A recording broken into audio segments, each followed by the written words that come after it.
Book audio application पर आपका स्वागत है। आप यहाँ सुनेंगे ढेरों कहानियाँ, किस्से, कविताएं और भी बहुत कुछ।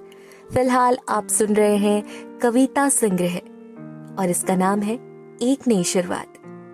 प्यारी सी रचनाकार जिन्होंने इतनी सुंदर सुंदर कविताएं रची हैं, डॉक्टर विभाषा मिश्र, और इस आवाज की हमसफर का नाम है पायल विशाल। तो चलिए बढ़ते हैं आगे और मैं आपको सुनाती हूँ ये प्यारी सी कविता।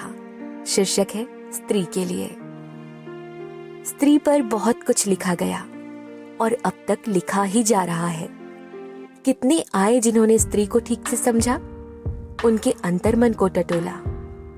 कुछ लोगों ने ही उस एक कोने को हल्का सा छुआ जिसमें स्त्री के अधिकार, उनके स्वाभिमान की गाथा कही गई।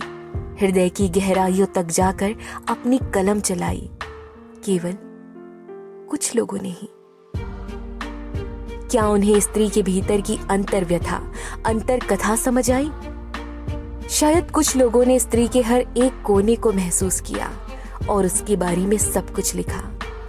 उनके हर एक दुख को, उनकी हर एक पीड़ा को शब्दों से सजाकर उसे समाज के समक्ष प्रस्तुत किया। लेकिन केवल लिख देने से स्त्री को मान नहीं मिलेगा।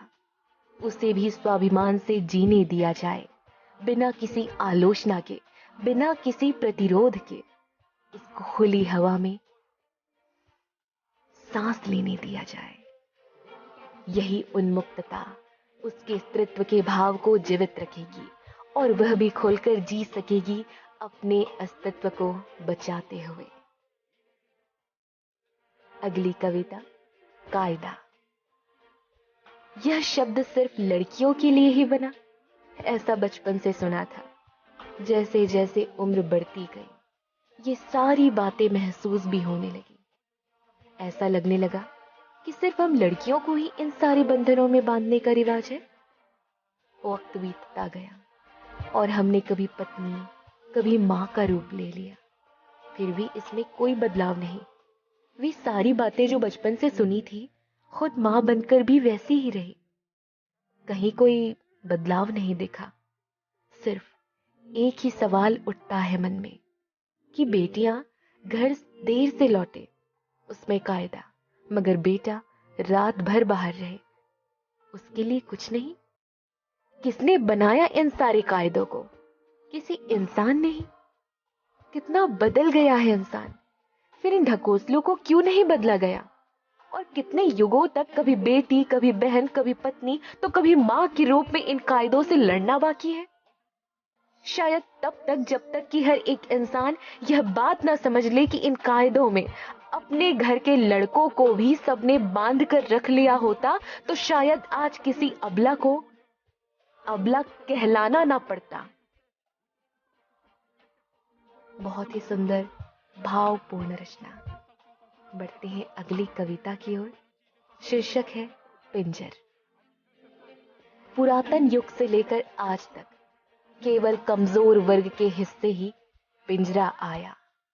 सभ्यता बदलती गई, संस्कृति बदलती गई, परिवेश बदलता गया, मगर इंसानी समझ वही की वही रह गई। बंधन युक्त जीवन आखिर किसे जीना पसंद है? इस विकसित व विकासशील समाज को कोई ना कोई चाहिए जिसे वह बेड़ियों में जकड़ कर रख सके।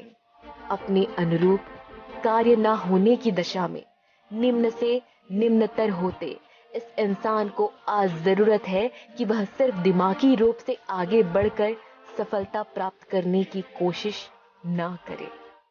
मनुष्य जब तक पूरी तरह से मन से व कर्म से स्वच्छंद होगा, तभी उसके विचारों में भी खुलापन होगा और बंधन मुक्त जीवन होगा।